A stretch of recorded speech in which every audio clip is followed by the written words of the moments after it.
মনুষ্য জীৱনৰ আটাইতকৈ ডাঙৰ প্ৰতিবন্ধক হ'ল অজ্ঞানতা।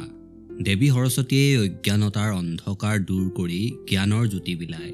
প্ৰত্যেক বছৰে মাঘ মাহৰ বসন্ত পঞ্চমীৰ দিনাখন সমগ্ৰ ভাৰতবৰ্ষতে সৰস্বতী পূজা পালন কৰা হয়। কিন্তু অসমৰ প্ৰেক্ষাপটত অহাৰ লগে লগে সৰস্বতী পূজা যেন এক ফেশ্বন শ্ব' বা প্ৰতিযোগিতালৈ পৰিৱৰ্তিত হৈছে। কেনেকৈ আমি দিনক দিনে এটা পবিত্ৰ দিনক বিকৃত ৰূপ দিয়াৰ চেষ্টা কৰি আহিছোঁ, ই এটা লজ্জাজনক বিষয়। আজিৰ ভিডিঅ'টোত অলপ ৰোষ্টিং বা উপহাস, অলপ জ্ঞান তথা গুৰুত্বপূৰ্ণ তথ্য আপোনালোকৰ মাজত দাঙি ধৰিম। আজি আমি সৰস্বতী আৰু সৰস্বতী পূজাৰ লগত জড়িত বহুতো সত্য আৰু মিথ্যাৰ পৰ্দন কৰিম। অসমত সৰস্বতী পূজাৰ এক বেলেগ ৰূপ। এই বিশেষ দিনটোত বান্দৰীও সুন্দৰী হৈ পৰে। সেয়েহে তেওঁক অলপ তন্দুৰী কৰাটো আমাৰ নৈতিক কৰ্তব্য।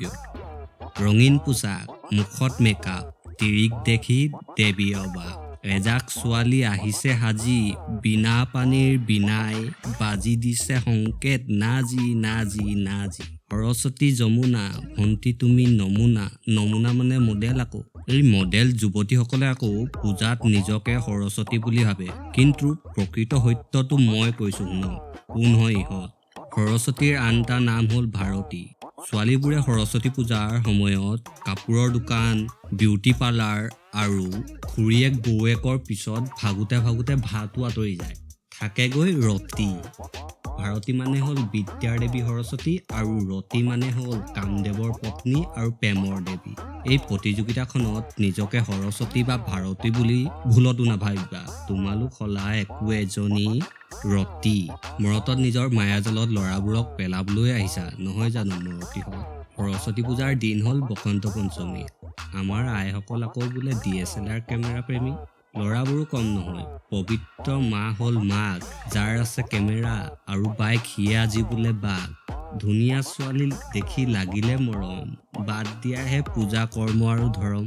কৰিলে সলনি ধৰ্ম, সংস্কৃতি, ইতিহাস। আমিতো কৰিমেই উপহাস, কাৰণ আমি নহয় ঢেকেৰীহঁতৰ দাগ। ঠাট্টা ধেমালি বহুত হ'ল, এতিয়া মূল বিষয়লৈ আহোঁ।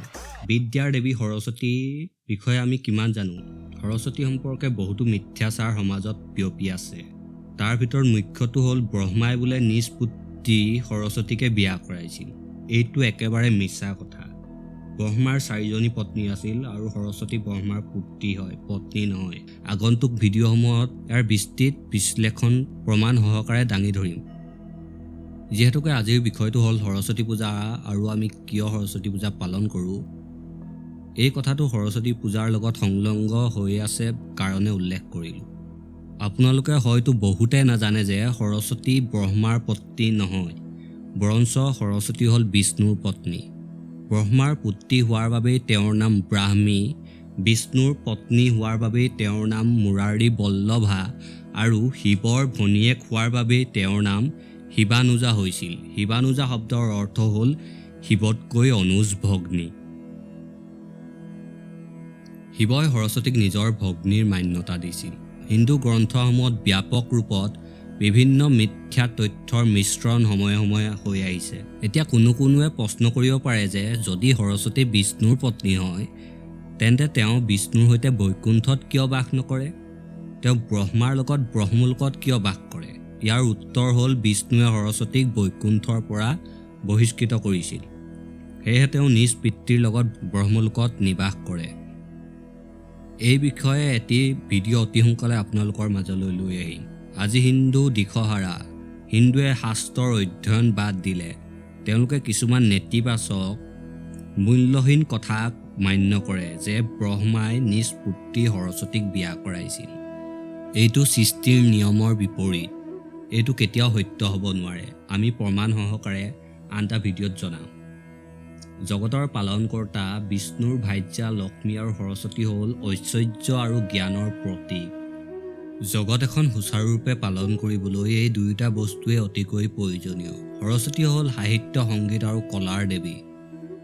সৰস্বতীৰ অৰ্থ হ'ল যিয়ে আত্মজ্ঞানৰ সাৰৰ দিশে লৈ যায়। সংস্কৃত শব্দ সৰস্বতীৰ ভগ্নাংশ হ'ল সাৰ। সাৰ মানে হ'ল সাৰাংশ। স্ব মানে হ'ল স্বয়ং। তি মানে হ'ল এক, মানে স্বয়ং এক সাৰাংশ। সৰস্বতীয়ে ধাৰণ কৰা বীণা হ'ল সংগীত, কিতাপখন হ'ল বিদ্যাৰ, আৰু বগা বস্ত্ৰ আৰু কমল হ'ল স্বচ্ছতা, আৰু ৰাজহাজনী হ'ল কলা আৰু সৌন্দৰ্যৰ প্ৰতিচিহ্ন। ছ'চিয়েল মিডিয়াত কিছুমান জ্ঞানীয়ে বেলেগক সৰস্বতীৰ বাহনৰ বিষয়ে প্ৰশ্ন কৰি ট্ৰল কৰি থকা দেখোঁ। ৰাজহাজনী তেওঁৰে এটা অংশ। আমি বাহন বুলি মানিব পাৰোঁ, কিন্তু সৰস্বতীৰ মূল বাহন হ'ল মৌৰা চৰাই। মৌৰা চৰাইজনী হ'ল ধৰ্মৰ প্ৰতিচিহ্ন। সৰস্বতীয়ে কৃষ্ণৰ বাঁহীত বিৰাজমান হৈছিল, আৰু মৌৰাৰ পাখি কৃষ্ণই নিজৰ মুকুটত ধাৰণ কৰিছিল। কৃষ্ণই সৰস্বতীৰ ওপৰত প্ৰসন্ন হৈ কৈছিল যে বসন্ত পঞ্চমীৰ দিনাখন সৰস্বতীৰ আৰাধনা কৰা লোকে জ্ঞান, বিদ্যা আৰু কলাত চৰম উৎকৰ্ষৰ প্ৰাপ্তি কৰিব। তেতিয়াৰে পৰা এই দিনটোত সমগ্ৰ ভাৰততে সৰস্বতী পূজা পালন কৰা হয়, আৰু পূজাত মৌৰা পাখিৰ উপয়োগৰ নিয়ম শাস্ত্ৰত উল্লেখ আছে। শিক্ষাৰ দেৱীগৰাকীৰ গৰিমা আৰু মনুষ্যৰ বৌদ্ধিক বিকাশৰ আৱশ্যকতা জনসাধাৰণৰ মাজত বিয়পাবলৈ শিক্ষানুষ্ঠানসমূহত সৰস্বতী পূজা অৰ্চনাৰ পৰম্পৰা চলি আহিছে। কিন্তু দুখজনকভাৱে অসমত বিদ্যাৰ পূজনৰ ঠাইত সৌন্দৰ্যৰ পূজনৰ ওপৰত বেছি গুৰুত্ব দিয়া হৈছে, আৰু ইয়াত মূল অৰিহণা যোগাইছে নিউজ চেনেলবোৰে। এই অনৰ্থক প্ৰতিযোগিতাৰ কোনো প্ৰয়োজন নাই। কালিদাসকে আদি কৰি মহাকবি আৰু সাহিত্যিকসকলে সৰস্বতীৰ উপাসনাৰ উল্লেখ কৰিছে। সৰস্বতীৰ বন্দনাই বৌদ্ধিক ক্ষমতাৰ বিকাশ হোৱাত সহায় কৰে। সংশয়ৰ সমাপ্তি আৰু জ্ঞানৰ প্ৰাপ্তিয়ে হ'ল সৰস্বতী পূজাৰ মূল উদ্দেশ্য। যি সৰস্বতীক বন্দনা কৰে তেওঁ সাৰস্বত হৈ যায়। সাৰস্বত মানে হ'ল যাৰ নিজৰ সাৰ বা অস্তিত্বৰ জ্ঞান আছে। জ্ঞানহীনতা আৰু কল্পনা শক্তিৰ অভাৱৰ আধ্যাত্মিক উপচাৰেই হ'ল সৰস্বতীৰ পূজন। যি মনুষ্যই মনন বা চিন্তা কৰিব নোৱাৰে তেওঁ পশুতুল্য। জীৱনৰ জড়তা দূৰ কৰি জ্ঞান সাধনাৰ দিশত আগবাঢ়ি জীৱন যুদ্ধত জয়ী হোৱাত সৰস্বতীয়ে আশীৰ্বাদ কৰক, তাকে কামনা কৰি ভিডিঅ'টো সমাপ্ত কৰিছোঁ। আপোনাৰ বহুমূলীয়া সময়ৰ বাবে অশেষ ধন্যবাদ।